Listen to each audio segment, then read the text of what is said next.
been really hot here the last couple days, and that really high heat has caused a ton of thunderstorms, rainstorms. So we're trying to take advantage of this hot, stormy weather to do some planning for an upcoming project that we have here that you'll see on the channel. A lot of you know, I've talked about this before, I'm not a very handy person. I'm not a carpenter by any means. Unfortunately, when you homestead or small farm, you're constantly building things that you can't even buy. They're very custom. Oftentimes you can't even find online instructions how to do that specific thing that you need. In today's video, I just wanted to share this framework that I use when I'm designing something that I have to build on the homestead. Those of you out there who are real good with construction, this is not a video for you. You don't need this. A lot of people lately have been mentioning on the vlog, they're missing the vlog videos. There's been a lot of instructionals lately.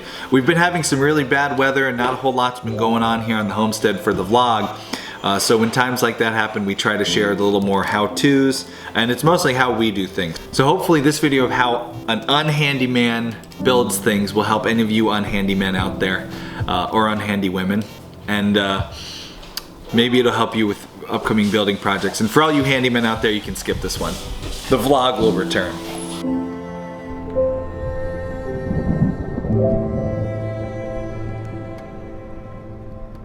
So how does a very unhandy person build something that requires some handy skills?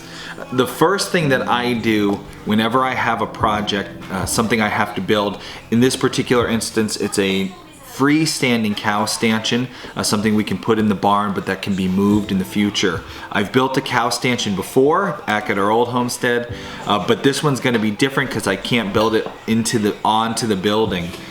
So the first thing I do with any building project on the homestead is just Google what I have to build.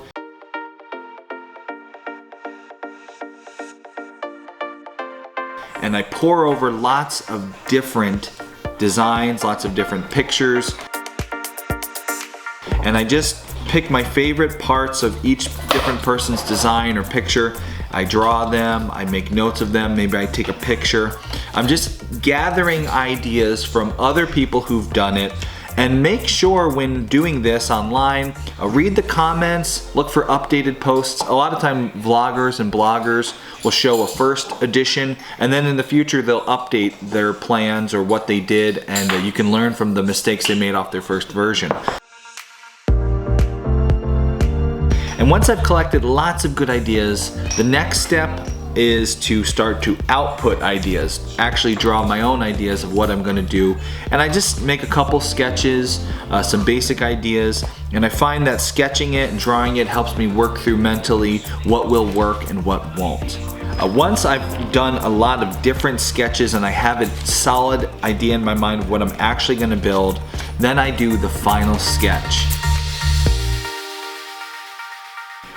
Now when doing the final sketch, you'll need to consider the specifics of your project. For example, with this stanchion, I need to make sure that it is wide enough for the cow that we own, the kind of cow. I can't rely on the internet for that answer because our cow is not a standard dairy cow. It's a mid-sized mini Jersey, and there's not a real lot of hard, solid numbers on the internet as far as what her width is. So for the final sketch, we got to gather more information, like the actual width of our cow, the actual height. So we're gonna have to go out and measure her and get those accurate numbers, so my final sketch is perfect. Once that final sketch is all done, I can make a list of the materials I'm going to need to buy and of the tools I'm going to need for the project.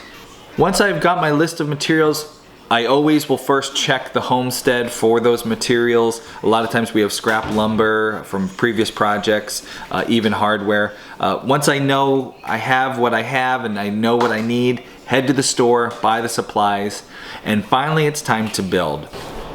You'll notice I'm doing this in my farm binder. We talked about the farm binder in that video. Make yourself a farm binder. It helps keep all the farm projects and all your farm stuff in one place.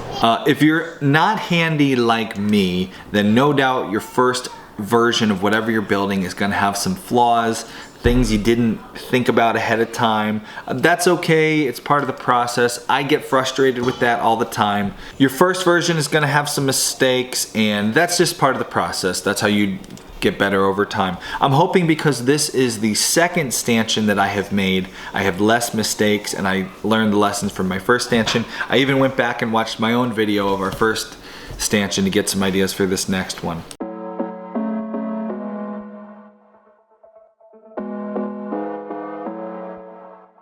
So that's the process, just input through other people's ideas, sketch, record those ideas, come up with your final design, and then make your lists, go out and buy your products and start building.